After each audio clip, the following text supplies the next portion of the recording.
terkonfirmasi positif COVID-19. Penambahan kasus COVID-19 Indonesia terkonfirmasi positif virus SARS-CoV-2 atau coronavirus. Terkonfirmasi positif COVID-19 di tanah air. Virus corona bisa menyebabkan. Sekarang kita update perkembangan kasus COVID-19. pasien positif adalah sebanyak 2. Ya, pemirsa, 1 tahun sejak laporan pertama kasus COVID-19 di Indonesia. Namun hingga saat ini pandemi COVID-19 masih menjadi tantangan di Indonesia dan dunia. Pemerintah gencar untuk menyukseskan program vaksinasi COVID-19 dan terus menghimbau masyarakat untuk mematuhi protokol kesehatan. Sebanyak lebih dari 1,6 juta orang di Indonesia terinfeksi virus SARS-CoV-2. Sebenarnya, bagaimana sih virus ini dapat menyebar? Virus corona dapat menyebar melalui transmisi kontak secara langsung maupun tidak langsung. Virus ini juga dapat menyebar melalui kontak erat dalam jarak 1 meter dengan orang yang terinfeksi melalui air liur maupun droplet atau percikan saluran nafas yang keluar saat orang tersebut batuk, bersin, berbicara, atau menyanyi.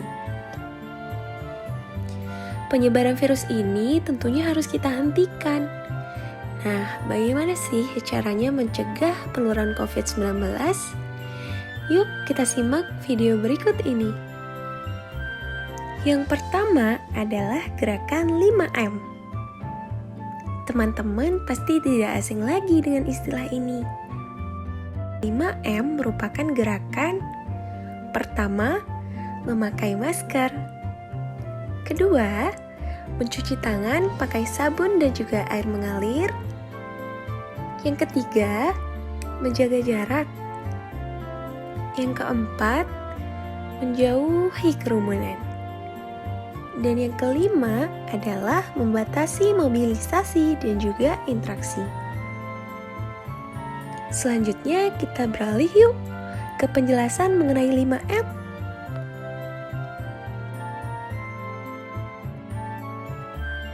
Yang pertama adalah memakai masker. Masker merupakan alat pelindung diri yang digunakan sehari-hari. Dapat berupa masker kain 3 lapis maupun masker bedah 3 ply.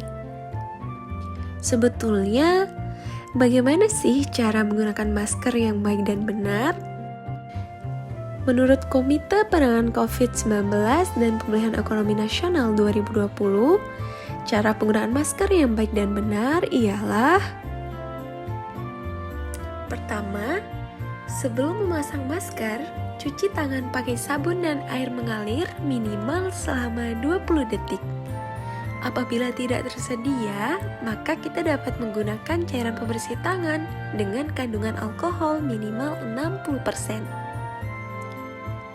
Kedua, pasang masker untuk menutupi mulut dan hidung, serta pastikan tidak ada sela antara wajah dan masker. Ketiga, hindari menyentuh masker saat digunakan. 6 langkah cuci tangan pakai sabun menurut WHO ialah: pertama, ratakan sabun dengan kedua tangan. Kedua, gosok punggung tangan dan sela-sela jari secara bergantian. Lalu yang ketiga, gosok jari-jari bagian dalam. Keempat, gosok telapak tangan dengan posisi jari saling mengunci atau mengait. Yang kelima, gosok ibu jari secara berputar dalam genggaman tangan. Gosokkan ujung jari pada telapak tangan secara berputar dan lakukan pada kedua tangan. 5M yang ketiga adalah menjaga jarak. Selanjutnya, 5M yang terakhir, yaitu membatasi mobilisasi dan interaksi. Syukurnya kita saat ini telah terbantu dengan fasilitas serba online yang praktis.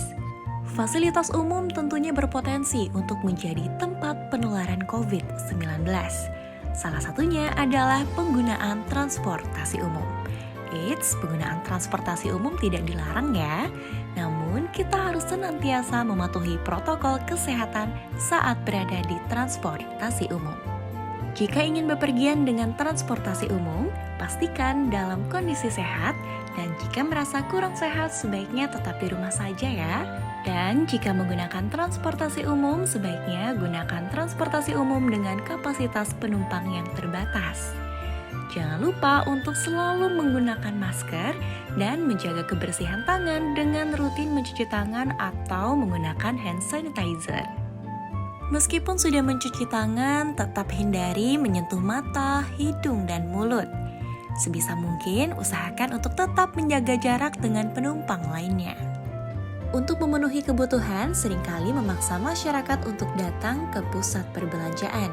Padahal, pusat perbelanjaan menjadi salah satu tempat yang berpotensi menjadi tempat penularan COVID-19.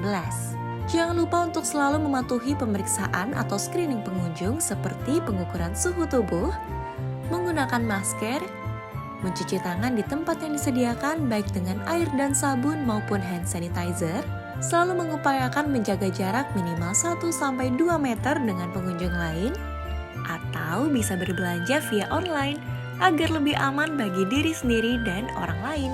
Saat ini, vaksin COVID sudah mulai tersedia di berbagai negara.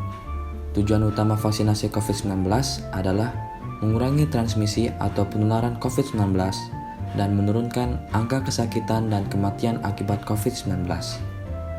Salah satu tujuan pentingnya adalah mencapai kekebalan kelompok di masyarakat, atau dikenal dengan istilah herd immunity, sehingga masyarakat terlindungi dari COVID-19 dan tetap produktif secara sosial dan ekonomi.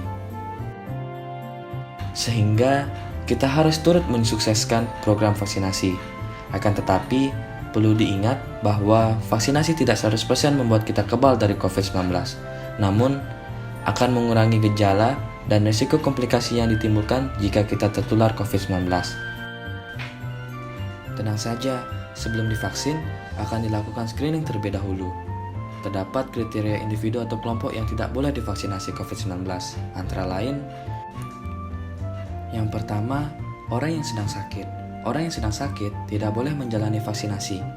Jika sedang sakit, peserta harus sembuh terlebih dahulu sebelum divaksin.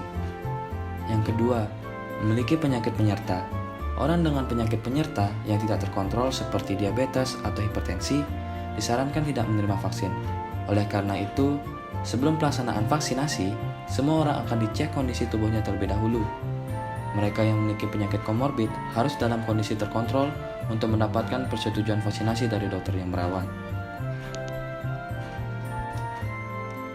Selanjutnya, memiliki riwayat autoimun, penyintas COVID-19, serta wanita hamil dan menyusui. Jadi, jangan khawatir ya. Nah, sekarang sudah tahu kan hal-hal yang harus diperhatikan selama pandemi COVID-19?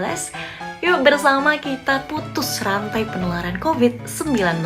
Eits, jangan lupa untuk selalu menjaga kesehatan ya. Dan patuhi protokol kesehatan. Ingat maskernya.